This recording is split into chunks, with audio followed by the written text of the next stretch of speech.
สบายดีสบายดีท่านผู้ชมเนาะพี่น้องเอ้ยคลิปนี้มาอัปเดตไอ้คำน้อยเฮาเทว่าหลังจากที่มอบเวียกมอบงานแล้วเพิ่นเฮ็ดได้ฮอดขั้นตอนได้แล้วเนาะบ่าวบ่นำก็จะเอาพาไปช่วยเพิ่นโอ้งามสบายดีลูกนั่นนี่โอ้จึงงามออกหมดเลยสุดยอดคักมันละดังไฟในละพอดีละนี่คักแบบนี้มันจริงบ่มองเฮือนยานไฟไหม้เฮือนเสื้อไอ้คำท้อยอนามัยน้องเอ้ยเนาะอันนี้เราเอาผ้าเข้าก้อนเนี่ยค่อยจิ๊บไปเลยแล้วอันนั้นปั๊มลงเนาะปั๊มแล้วบวกกันแล้วยุ่งไปทางนั้นยุ่งไปมัดทันเนาะอันนี้พายเนี่ยฟัดออกเลยยุ่งทันยานวัดอันนอนเล่าเลยสีซ้ำนะเนาะเนี่ยการดูเกิดซ้ำ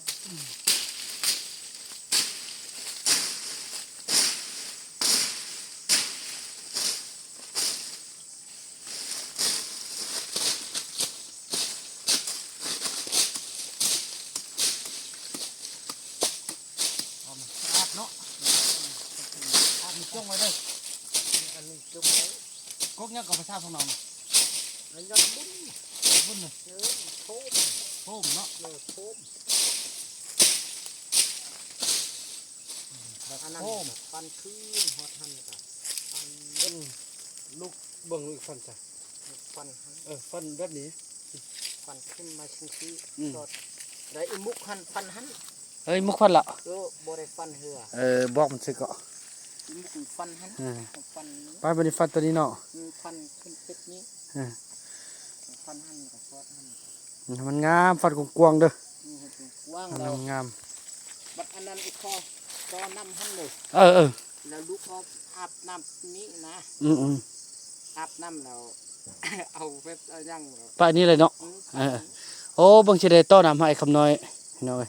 แล้วอันนี้หญ้านี่นะตัดมุดก่อนค่อยตัดในผ่าตัวนี้จะเอาให้เด้อเอาบ่เอาผ่านอันนี้จุกว่าเอาเนี้ยอันนี้มันกบเสียมอันนั้นอันนี้ดับดีๆเด้อจุดนั้นช็อตติดปลายช็อตท่านอันนั้นอีมุกก็ว่าอยากทางอะไรว่าอยากได้เงินโอ้อยากได้เงินเลยอยากข้าวอีมุกนั่นน่ะก็ดีบอกมันคันอยากได้นะ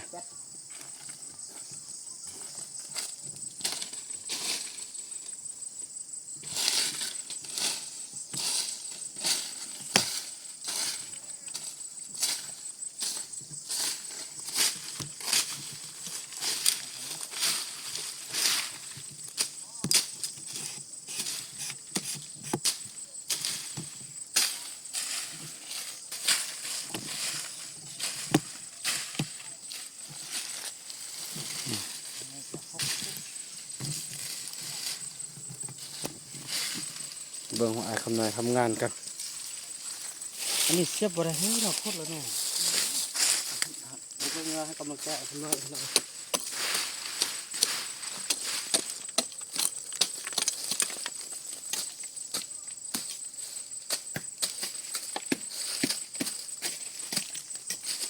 ี๋ยวต้อนน้ำให้ไอ้คำน้อยก่อนต้อนน้ำเลยต้มเลยลองทีเลยเนาะ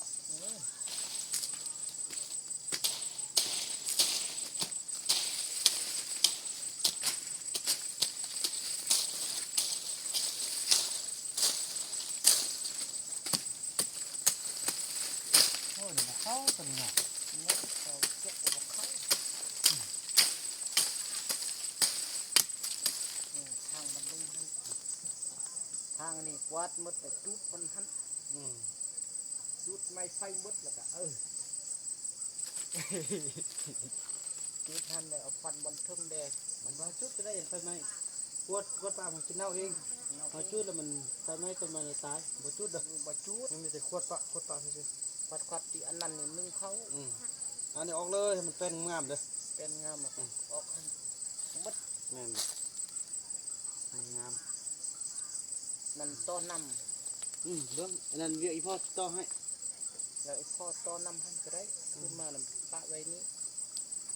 แบบตัดไม่ลงเอาชายมัดดึงลงเบิ่งลุ่มเนาะนี่แหละดึงให้ลุ่มก็อีพ่อจะสังเกตเอาเฮ็ดเดี๋ยวพาเด้อสังเกตบอกต้อน้ำก่อน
แล้ว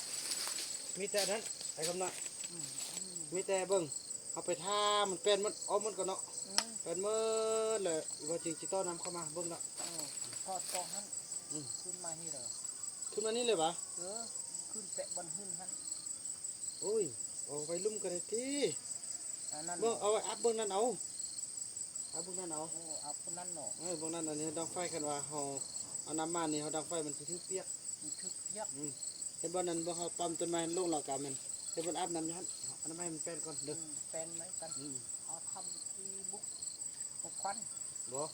คันเฮานี่แหละช่วยกันเนาะอันนี้ไม่ใช่แต่ละมื้อก็ได้นั่นแหละไปทางเลยขาดทางลงนุ่มอ้อมเป็นอันนี้เลยเด้ออ้อมมัดตัดหันเนาะมาดิพ่อพามาตัดเอาขึ้นไปเอาเชือกมัดก่อนมัดดึงไปทางลุ่มคันบอเนี่ยมันจะลูกมาที่มันจะทับไม้ครับทับไม้นี่เนาะบดเอามันดึงไปพุ่นเอาเงินหลักยึดคืนทางหันก่อนไปทางมันก่อนเนาะทางหันไปทางเราพอเดี๋ยวเฮ็ดนั่นพี่น้อง มีแฮะ อืม หมดแล้วยังติอันนั้น แม่นแหละ ทางหันแล้วก็ทางไปหัน โอ้ย ทางขึ้นซอดหันแล้วก็ทางหัน หน่อย ก็แล้วแล้ว เนาะ อันนั้นต้อม เฮ็ดตอนเช้าตอนแรง เฮ็ดแต่เช้าตัวแรงมื้ออื่น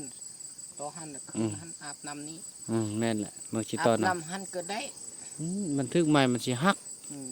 เอาไปลุ่มก็ได้ อาบหันแล้วปะหันก็เฮ็ดอาบนุ่มอยู่หันก็ได้ อืม อันนี้เนี่ยยันดังไฟนี้ อืม คนกูนอนนี้ เนาะ คนกูนอนนี้ คนที่นอนนี่นอนเห็นหยัง นอนอยู่หันเว้ย เออ คนกูนอนอยู่หันก็อาบน้ำอยู่หัน แล้วเฮือนเทิงบ่นอน บนทึ่งกูนอนเด้ ยังลืมต้นไม้บ่ได้พี่น้องเอ้ยเนาะไปทางเพิ่นละเนาะพี่น้องเอ้ยถือว่าคลิปนี้บ่าวมานำขออนุญาตจบคลิปกันสำนี้พี่น้องติดตามผลงานของไอ้คำน้อยในตอนต่อไปเนาะคลิปนี้บ่าวมานำขอกล่าวคำว่าสบายดี